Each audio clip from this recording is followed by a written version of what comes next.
Welcome to the Live Full, Work Fun podcast. This is the show to encourage you to live your life to the fullest and do fun work that fuels your lifestyle. Hi, I'm your host, Gayla Scrivener.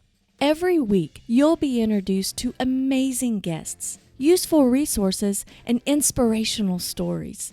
You'll discover opportunities and perspectives to shape your version of living full and working fun. Hi there, and welcome to the show. If this is your first time here, I am glad you're joining me for the very first time. Thanks for checking out the show. And if you're returning, well, welcome back. It's always so great to have you here. Now, are you a part of the Live Full, Work Fun community yet? If not, be sure to hop over to Facebook to join the Live Full, Work Fun Facebook group. The two components of living a full life are the experiences we have and the people we meet along the way. Experiences and people allow us to gain different perspectives, different opportunities, and we grow as individuals. I love it. I simply love it. When I meet someone, then through them, I meet someone else, and then someone else. Well, a friend of a friend of a friend is how I came to know today's guest, Debby Peters. After 14 successful years as a salesperson and then sales manager, Debby moved to Toledo in 1992 and founded her first company, a traditional sales training and coaching effort. Since 2002, she has taught referral-based sales courses. In 2009, she founded Connext Nation and wrote Referral Pursuit, a course that helps business people to hone their referral relationships. In 2018, she merged with her son's company to grow now and to continue this success for the future generation. Ms. Peters is the author of Tell Me Exactly What to Say and is the contributing author to Masters of Networking and Masters of Sales and has written the ebook Why Works. She has been a member of BNI, which stands for Business Network International, for over 26 years and has received numerous awards as a result of her membership.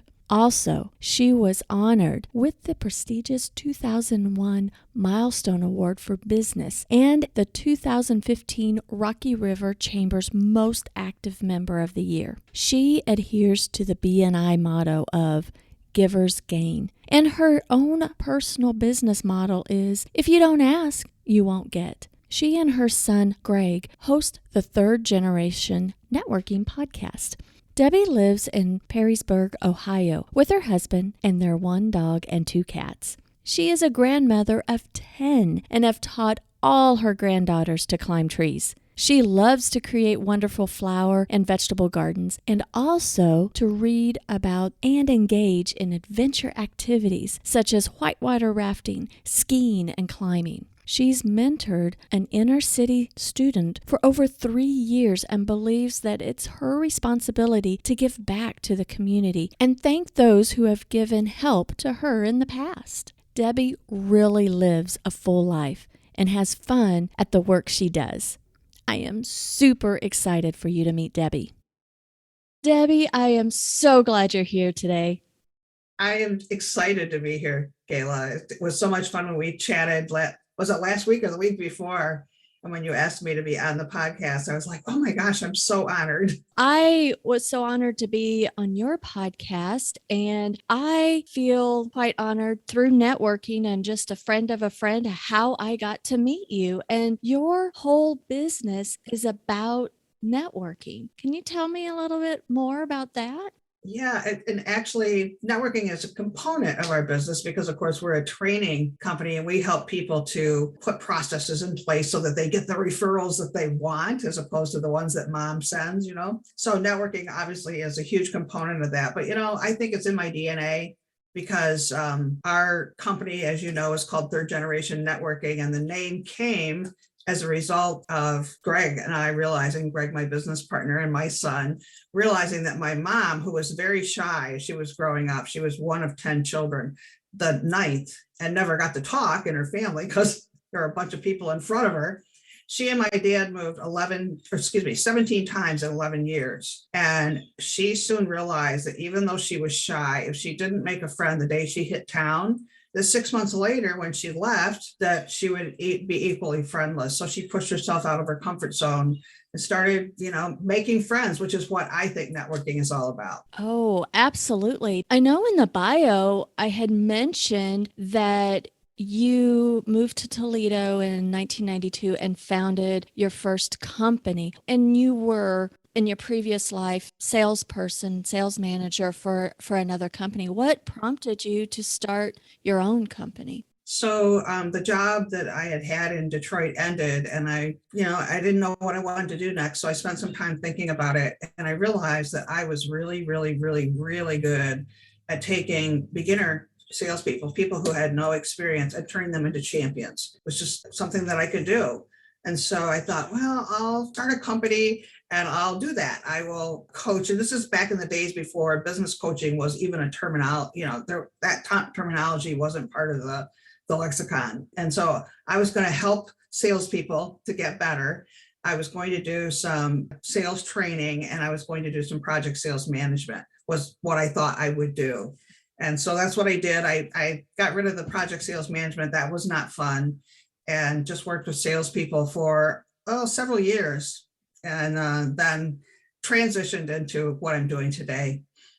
So what are you doing today? So Greg, my son Greg, and I are business partners along with his wife. She's our CEO, by the way. She tells us what to do. And we have courses, various courses length. So we have a 10-week course. We have a 2.5-hour class, and we have a 21-minute class, and they all focus on networking, helping business people to figure out how to network better, or also on referral-based sales, if you would, figuring out how to get referral partners in place so that they get the referrals they want. So that's the business model. And we basically follow our own business model to get our clients. Yeah, I love that. I participate in a couple of your networking opportunities. That is fantastic. I have met some in such a brief amount of time, some fantastic contacts that I hope to develop into good long-term friends. Yeah, the people in the third generation networking community and the training side is called Connext Nation.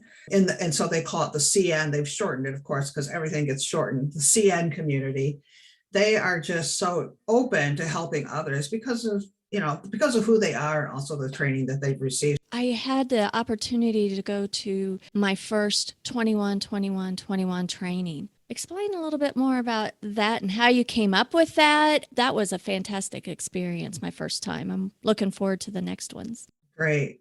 Well, it came out as a result of COVID, because up until that point, I always felt that training had to be in person for at least my type of training to be good. I just couldn't see how I could do anything virtually.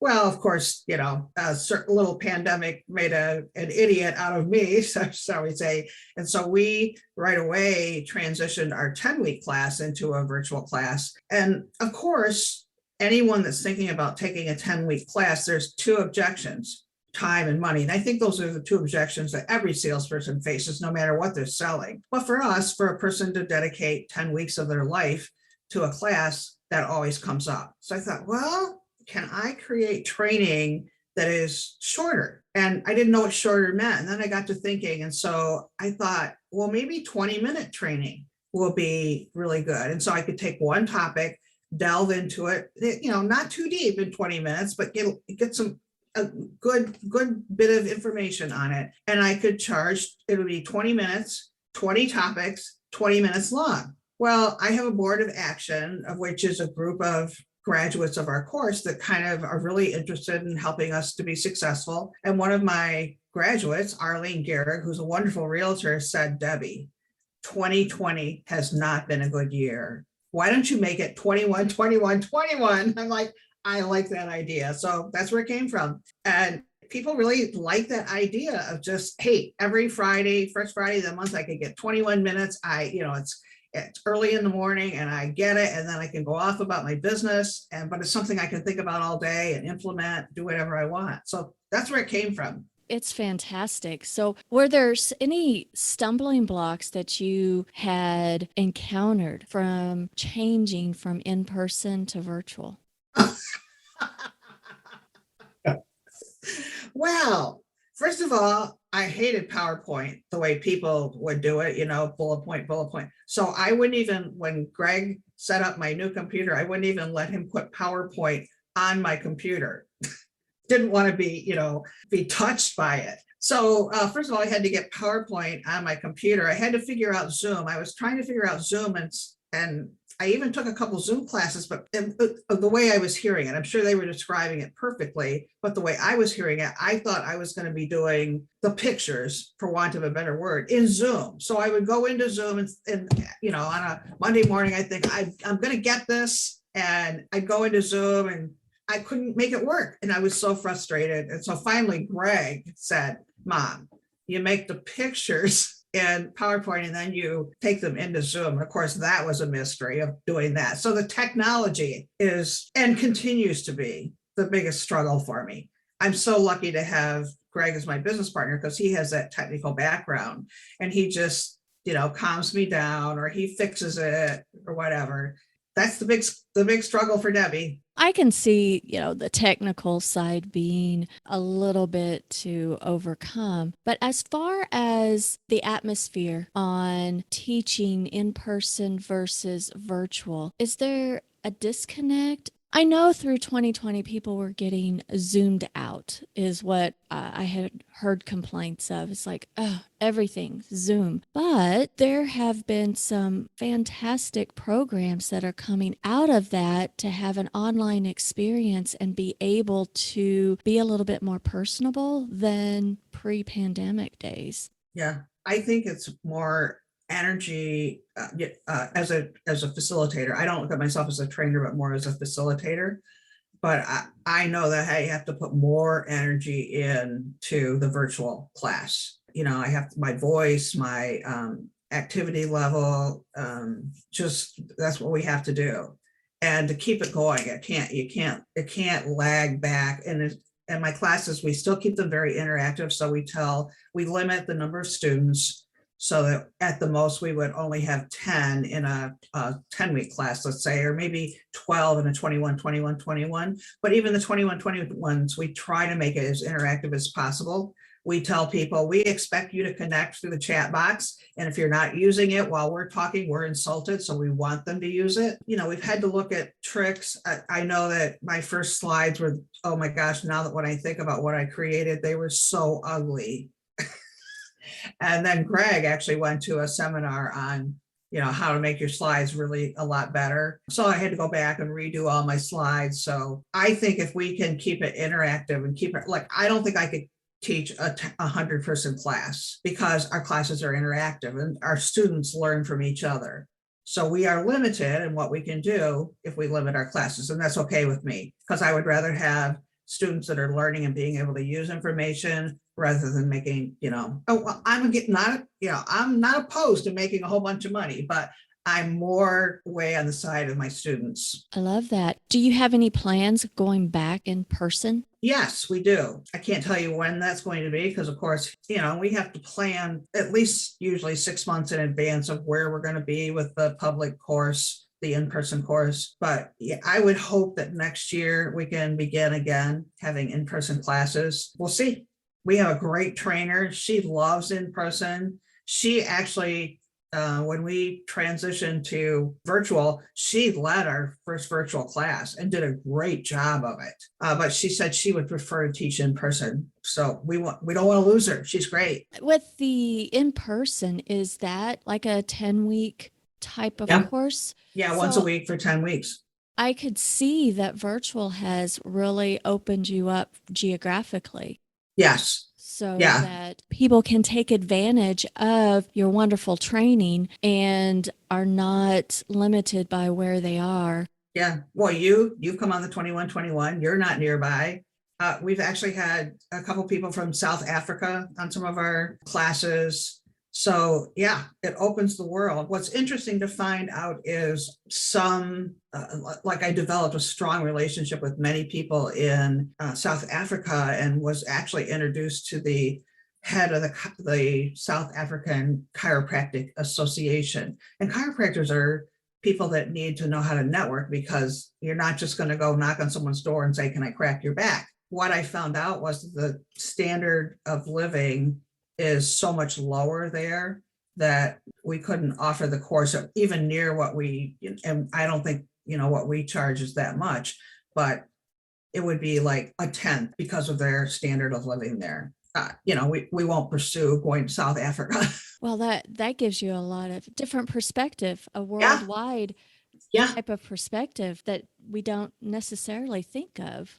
Yeah, it's been so interesting because one of our modules in the 10-week course, we encourage our students to use the public library to do a little bit of research about their target market. And so I was talking with one of my South African friends, and I mentioned to her, have you thought about doing the research? And they don't have a library system. Interesting. We just take it for granted, don't we? Yeah. Wow. They have very few libraries. What is your market? So our general market is certainly salespeople, but it's more like it could be the owner of a smaller business, the business development person of a nonprofit.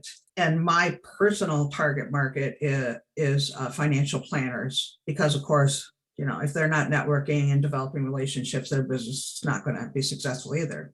I find your resources very important as a small business owner, because we wear so many hats. And when we first get started in our business, I started out freelancing. So it was just me. I didn't have a team. It was just me, myself, and I. So the first instinct I had was, oh, I need to meet people. So I joined a networking group. I wish I knew about your courses way back then, because me too.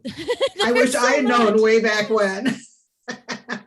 Well, what did you know instinctively? What have you learned over the years that as a small business owner, what is the first thing that you probably should do? So the first thing is to reach out to the people that you know and ask them for recommendations. So ask for advice and get their buy-in to your success. And you don't have to take all their advice, but some of it's going to be wonderful. And also know, I think, what you do well and do that, and then get rid, I would not do technology, obviously. I would get rid of that. But early on in my business, the first thing that I got rid of also was the accounting, the bookkeeping. I could do it, but it would take me 10 times as long. And we did accept credit cards. And if I knew that I would have it all screwed up big time. And so even almost before I could afford it, I hired and outsourced my bookkeeping. So know what you do well, do it, and then figure out how to have other people join you in your journey, shall we say. What is the biggest challenge that your clients, your students face?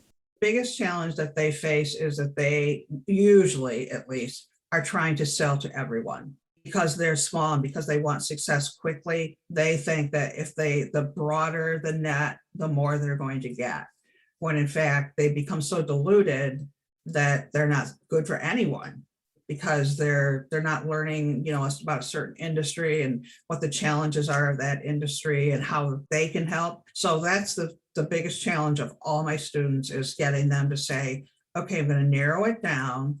So that instead of selling to all the women in the world, I love it when people come to me and say, I'm selling, my target market is business women. I'm like, okay, well, that's more than half the world. So let's narrow it down a little bit. Man, And I was guilty of that. Oh, me too. And I still think that maybe I'm not niched down enough still, because they say keep ratcheting it down and you'll be more successful, but it's scary. It is to exclude people. I always say that it's the second thing we talk about in our 10-week course, that it's the easiest thing to do, because basically you shoot a dart, wherever the dart ends up, that can be your target market. But emotionally, it is the most difficult thing because of the fear that people, if I give up this, then I'm not going to get enough. And I say, you can always take something outside your target market as a customer if you want to, or you can refer it to someone else, and then maybe they'll refer something back to you that's even better. Well, I've noticed that even within my business, there are two industries that my team and I seem to struggle in, and we just need to let those two clients go because we don't feel like we serve them the 120% that we want to. Yeah. And we feel inadequate. It's not so much the pushing the buttons of what we do, it is the writing and being a ghostwriter for those particular industries that we need to let go, and we don't really necessarily enjoy those industries. Yeah. So we might as well let go and just say no for anyone else because we just feel like we won't serve them as well as we could the others where we have a really good groove. Well, it takes you more time because you don't, you don't know them, you don't know them as well. So if you're writing, you're probably having to do more research and you might not get it right. So then you have to go back and edit and. When you're starting out and you're just kind of flying by the seat of your pants, how do you know what your niche should be? Well, I think a lot of people naturally probably sell to themselves. And so that's what I start with. Or I ask them if they have clients already, maybe even only one or two. I say, what do you like about those clients? And would you like more of those? So that's at least a starting point. But even after people have been in the business world for a long time, but they haven't narrowed down their niche, I'll ask them, so, who do you think you would feel most comfortable selling to? Well, it looks just like them when they describe it. So a lot of times think about yourself and then sell to you. I don't know how long it took me, but probably way too long. I must have been a thick-headed, slow learner. It was like, oh, I am selling to myself about 2 years ago. Yeah. And my audience, my clients are transitioning with me. Exactly. Yeah. It's like magic. When you find the right spot, it all starts to explode. Yeah. And I have a great story. Well, actually, our trainer that hopefully does the in-person training soon. Her name is Christy, and she actually does something else now, but she sold essential oils for a while, and is very successful at it. In fact, she still does it, but she just doesn't focus on it. She, as a single mom, and her younger son had a speech condition, and I can't remember which one it was, but he did not speak. And in fact, when he was 2, he had a broken leg, and she didn't find out for the longest time because he didn't tell her his leg hurt. So she used oils. She used, some natural, some regular MD medicine, but she also used oils with him. It helped him. And as she says, now I can't shut him up. but she became known as the mom who could really help other moms with children with special needs with her oils. And so that was who her target market was. And she became very successful because of that. She was telling her story, and through that could help others with similar situations. Yep. Do you have folks that maybe feel that they can't get their elevator speech down? In the whole grand scheme of things, when I let go of formalizing networking, I just wanted to go make friends and learn about them, and then try to put them in a not a box, but just try to figure out where they shine and who do I know who they could help. They need to, and have I like what you and Greg say, the virtual Rolodex. I have that Rolodex in the back of my mind. When I converted from thinking, okay, this networking thing has to be so formal, to I'm just making friends and learning about people, things made it a lot easier. But there's these things like the elevator speech that when in certain circumstances you need to have down. Do you have any tricks on Yeah, how well, to? actually, the phrase elevator speech makes me kind of like, it's like fingernails on the blackboard, because I envision this young whippersnapper getting on the elevator with more seasoned person who can invest in them in whatever way that is. And the young whippersnapper then proceeding to tell the older person how wonderful they are for the next 10 floors, which is not really the way to go about it. I always say, first of all, be ready to ask the next question. And a lot of times I'll talk once a year, twice a year, I talk to a class at a local college here that are soon going to be going to a job fair. You know, that's what they want to know is, what should I be saying? And I said, well, maybe you should have a couple questions like, tell me a little bit about why you're at this company and what you like about it. What should I know? And they're like, but they need to know about me. And I'm like, they'll know about you by the questions you ask. So first of all, I want them to ask questions. And second of all, when that person hopefully then does say, well, tell me about you, that they do have something that's just a short sentence to say, you know, I'm a student, I'm getting my master's at Bowling Green, and I hope to go into quality management or whatever it is that they want. I'll graduate in the spring. So it's a very short explanation. And then if the person is interested, they'll ask for more. But they don't have to give 2 paragraphs. I always say 2 sentences without any commas is what you need to say. So just how you can help them is basically, you know, whatever it is. I help people to get more referrals. So you are the author of Tell Me Exactly What to Say. So is that type of stuff in your book? It sure is. And it got started, although I just had a conversation with one of my students this morning about a conversation that she might need to have. And she said, is that in your book? Because I haven't read your whole book yet. I'm like, nope, I guess I need to have volume 2.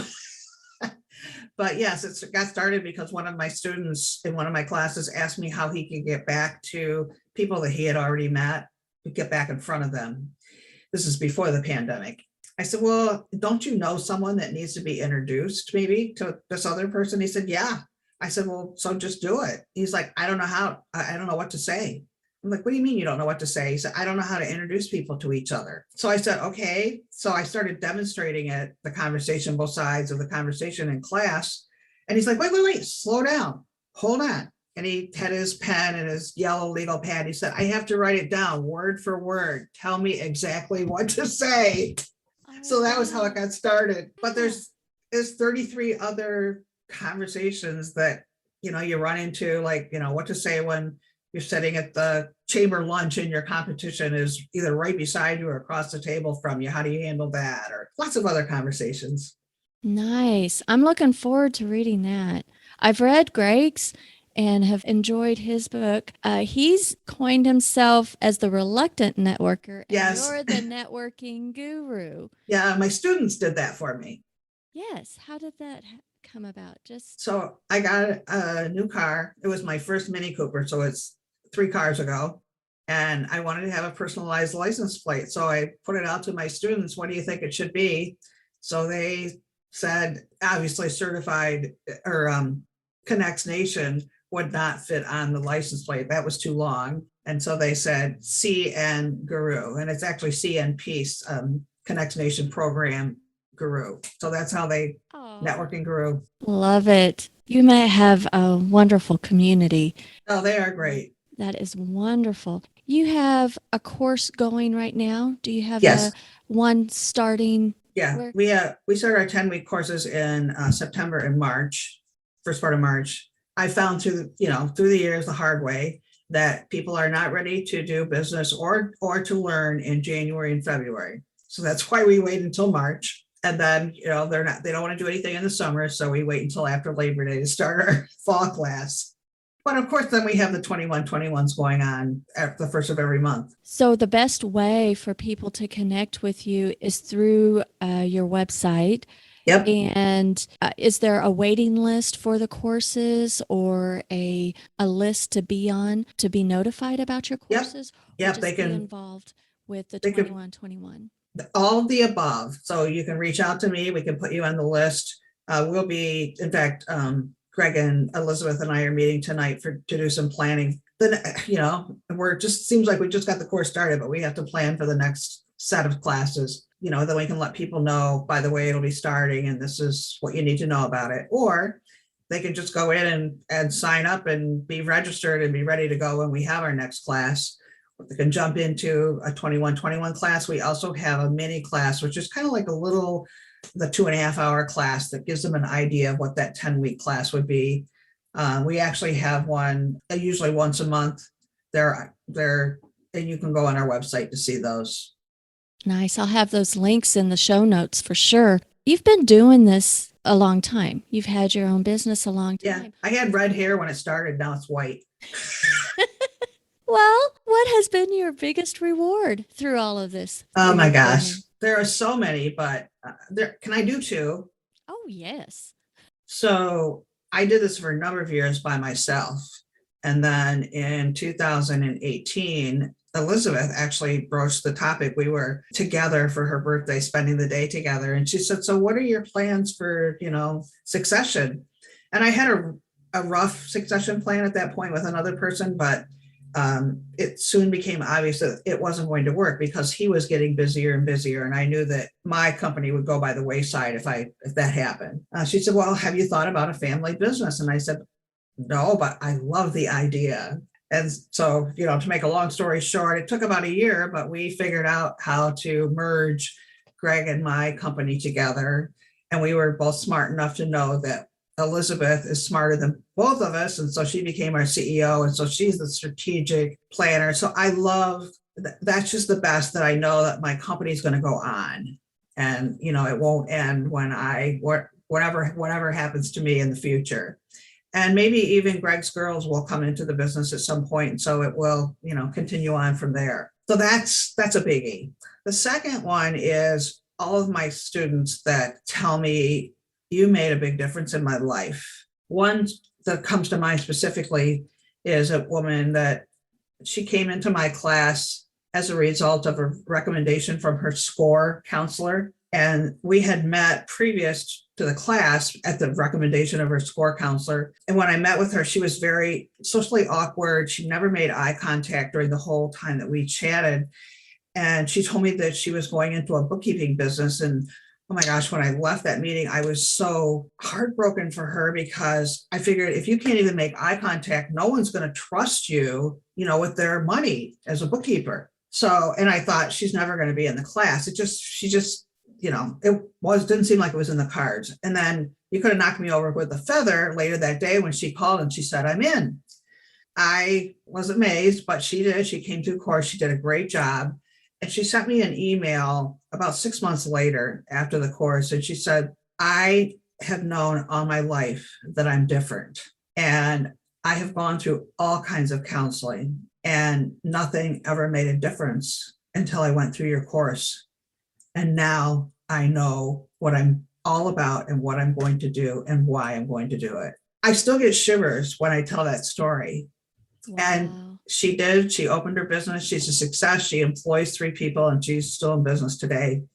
So that's the stories for me that, make me shiver.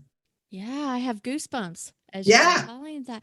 That is amazing. And sometimes we just don't know the impact that we have on folks. Being a bookkeeper, I'm sure she loved doing that because she likes to be behind the scenes. Yes. And maybe behind the scenes, really. And as a business owner, you have to be put in front of the scenes. Yes. I actually think she's probably somewhere on the autism scale, high functioning, obviously, but obviously probably a great bookkeeper. But because of some of the things that we do in our course, she was able to really understand how that was a positive for her. Awesome. Well, I'd like to round out this conversation with asking, what has been maybe your favorite resource or book that has made a big impact on you professionally? So I know that you were a member of a group that's similar to BNI, but I think BNI, which is Business Network International, is a resource that I know it made a huge, huge, huge difference in my life, not only for getting business, but from learning. And BNI has great training, formal training, but also training that I learned from my fellow members, just about various businesses. So that being in that group it was like getting my MBA, is all I can say. And then I read a book a number of years ago called Never Eat Lunch Alone by Keith Ferrazzi. I love what he has to say, which is if you're not meeting people, basically, then who are you fooling? So the book is all about how to go about meeting people and having lunch with them. It's at a much higher level than I operate, but that's okay. I can take those concepts and take them down to the Debby level. And I actually got to meet him. He was a keynote speaker at a BNI conference that I was at, and got to meet him, and felt honored that I was able to chat with him for a little bit. Isn't that cool? I mean, yes, being involved in organizations like BNI, and you have these opportunities to meet fantastic people in different areas. I am fascinated. I mean, since leaving the medical field and then being opened to this entrepreneurial world, I am amazed about how many different ways people can earn a living. Yeah. And create a business and create Yeah. things out of nothing. And it's just, I am excited to hear how, I mean, stories like yours. I mean, you went and you created a business of your own, and were training. You figured out what you love to do, and you just keep on doing it. Yeah. And making a big impact. If I had sat down in 2002 and set up a plan for what I was going to do, it wouldn't have been anything like what I'm doing now. So I would have been that person in the interview, and the interviewer said, "Where do you see yourself in 5 years?" I would have said, "I have no idea." I know. I mean, planning is one thing, but it's pretty cool how things can evolve. And we as small business owners can have it evolve to go around a lifestyle and the style of work that really jazzes us. Yeah. And I love how you're setting yourself up so that with your business, you can travel. I think that is just so great. Yeah, there's some kooky things happening in my future, I'm sure. Well, Debby, it has been fantastic to have this conversation. Gosh. Thank you so much. Thank you. How do people stay in contact with you? So the easiest way is to email me if they want to, or text me. My email is Debby with a Y, DEBBY, at Connext, CONNEXT nation.com. And phone number is 419-304-1171. And I love chatting and with people, so feel free to reach out. Love it. I'll have your website and other social, including the Third Generation Networking podcast link, because I encourage everyone, if you're listening to this podcast, you're a podcast listener. So make sure to subscribe to Third Generation Networking. Your show is fantastic. Love it. Thanks. Thank you. Hope we measure up to this one. Thanks, Debby. Thank you, Galen. Oh, boy, I just love talking to Debby. One of the first things I did when I left the medical field in pursuit of a different lifestyle was to join a networking group similar to BNI. Now, to be honest, it felt awkward and very rigid and structured.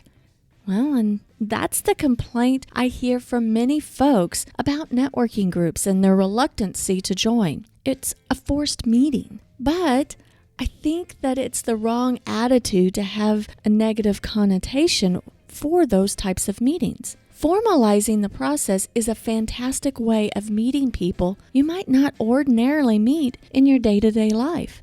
That's the whole point of those formalized networking groups. I went from working in the medical field to creating a business where I was working alone in an RV, for crying out loud. Who was I going to meet to help grow the business just sitting around my RV 24/7? I had to get out. I had to meet people. So networking for me to grow Scrivener Solutions was getting out of my comfort zone and join a formal networking group. It helped me grow as a person and as a business owner. But then it was also so important for Robert and me to go for it and go for our dreams of becoming digital nomads, at least for part of our lives. We had no clue how that lifestyle would pan out and really where to start. So what did we do? We took advantage of a networking opportunity and attended our very first Overland Expo event so that we could be around those people who are already doing the things we wanted to do. We wanted to learn from them. And that first expo really opened up our eyes to the abundant possibilities that are available. Although going to Overland Expo isn't really called a networking event in a sense of how most people think of networking, but it really is. Every opportunity that we get out from behind our desks or out of the RV, it's a networking opportunity. We meet some wonderful people by going to Overland Expo and formed friendships that have made our life fuller and have turned into some really fun work. Now, by going to a course such as Debby offers, you can really open up your world to opportunities of knowing how to meet the right people to live full and work fun. Debby's Referral Pursuit 10-week course starts March 23rd. She has a mini course that is offered on March 16th if you're unsure that the 10-week course is right for you. Be sure to scroll down to the show notes for the links. And if you're listening after the courses have started, be sure to scroll down and get Debby's contact information. Connect with her. Reach out to Debby because you never know what will come out of the connection. Hey, let's continue this conversation. Hop over to Facebook and post what your biggest takeaway is from today's show in the Live Full, Work Fun Facebook group. Our network is growing, so don't be shy about getting involved in the conversation. You never know who you may meet there that will make your life fuller and more fun. Well, I hope you enjoyed the episode, and I'd love for you to do me this tiny favor. Please share this episode with at least one person who you think may find it helpful and enjoyable. Just text them the link. That would mean so much to me. Well, thanks for listening, and until next time, have a fantastic week. Live full and work fun.